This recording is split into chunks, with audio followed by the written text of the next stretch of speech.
Can we go on with our questions?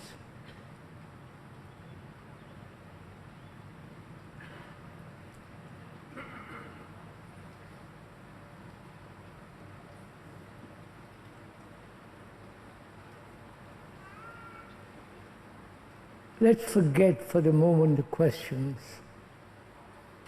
We'll come back to it.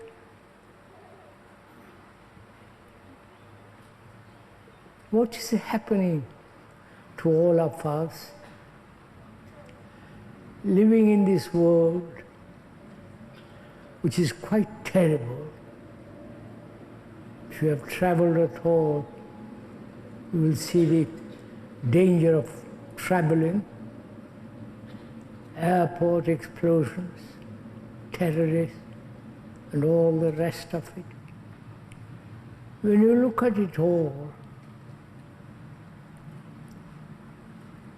how do you face the world?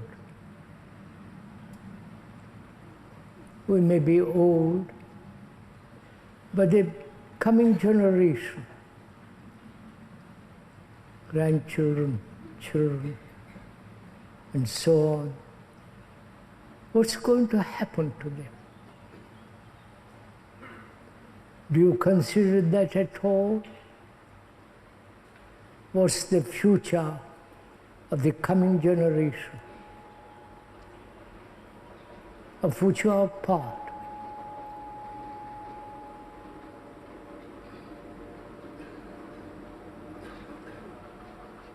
How do we educate them? What is the purpose of education? We're all presumably educated.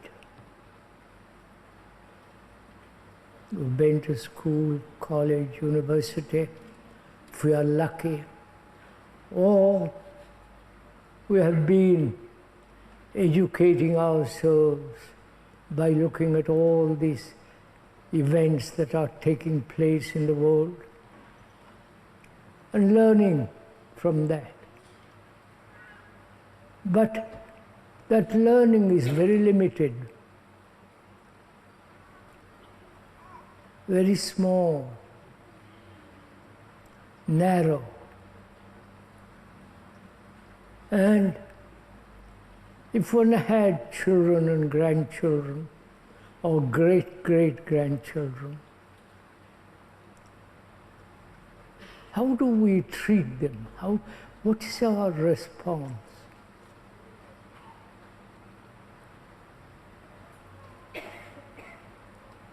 Aren't we concerned about them at all? I believe there are about 500,000 children run away from home in America,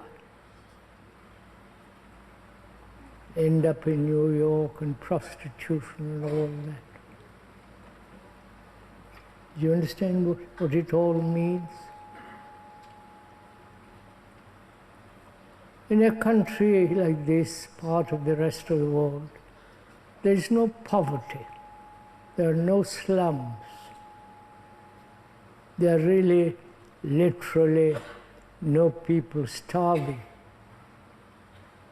There are slums in America, in England, perhaps in Paris too, Clochard. And all those people in India and Asia is quite appalling, degrading. And when we look at ourselves and our future generation to come, what's going to happen to them? The same pattern being repeated, the same callousness, the irresponsibility of being trained in an army to kill thousands and thousands and be killed. What's our responsibility? Or you don't want to think about all that at all. Or you're only concerned with our own pleasure, with our own problems, with our own self-centered, egotistic activity.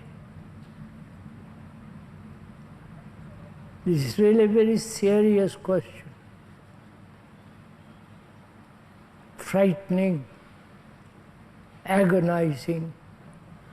Either one becomes bitter, angry, or throws up one's hand.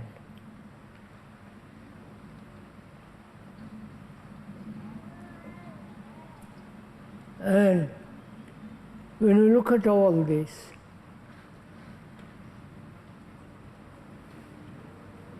what's our responsibility?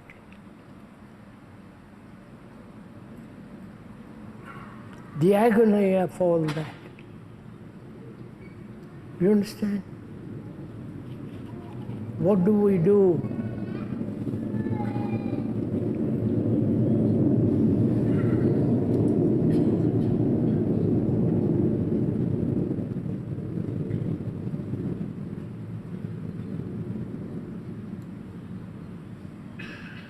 Do we have proper schools?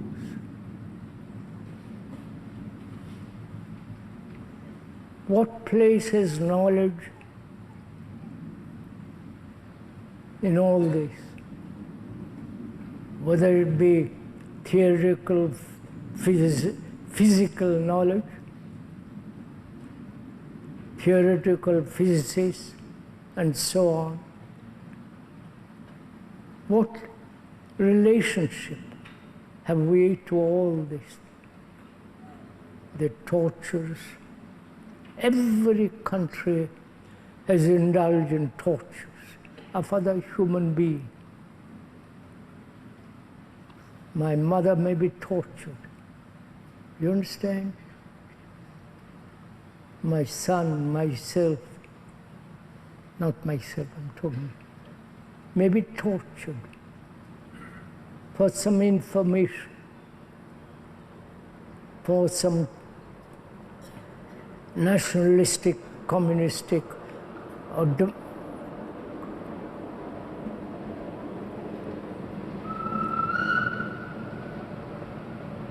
or some democratic reasons. What's going on in Northern Ireland, Beirut, and so on, Afghanistan.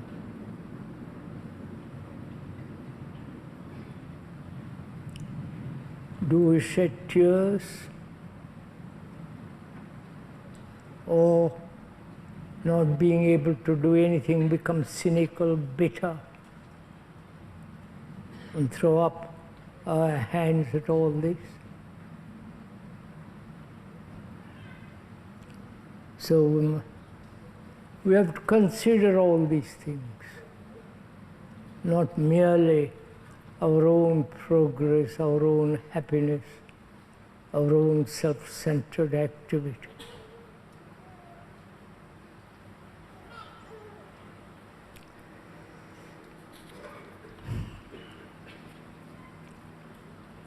May we go on with the questions? Maybe that will be more pleasant, less challenging, less demanding on our energies and capacities of the brain.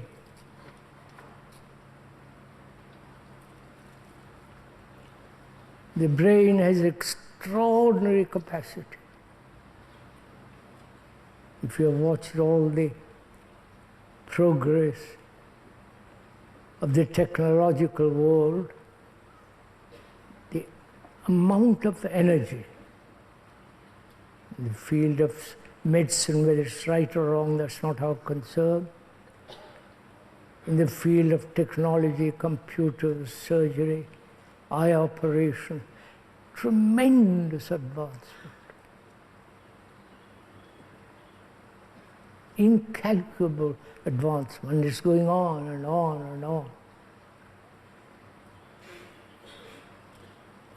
In other directions, the brain is very limited.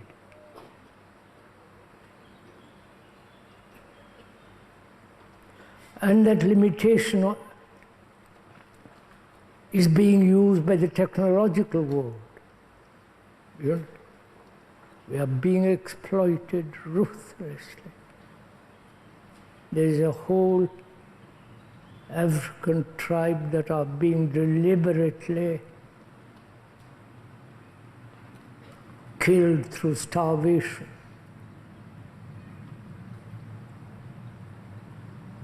Whole people moved from their country to other part of another country, far away from their own native land.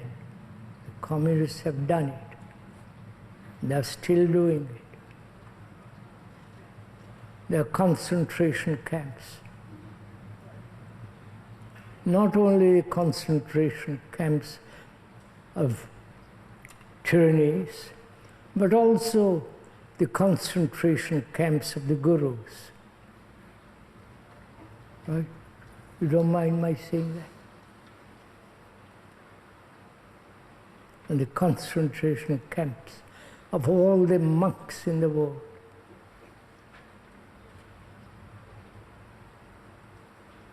This is really a tremendous problem.